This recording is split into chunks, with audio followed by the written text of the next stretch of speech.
Welcome to today's quick tutorial where I'll show you how to enable sticker suggestions when typing in Discord. If you love adding that extra personality to your messages with stickers, this feature is a must-have. Let's jump straight into it. First, open the Discord app on your device. Once you're on the main screen, look down at the bottom right corner of your screen and tap on your profile icon.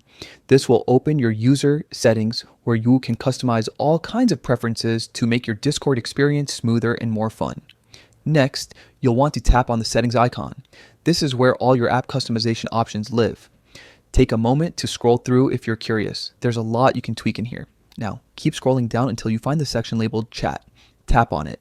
This is where Discord keeps all the options related to how your messages appear and behave, from emojis and typing indicators to, yes, sticker suggestions. After tapping on Chat, scroll down a little further until you see the toggle for sticker suggestions. By default, this option might be turned off. To enable it, simply tap the switch to turn it on.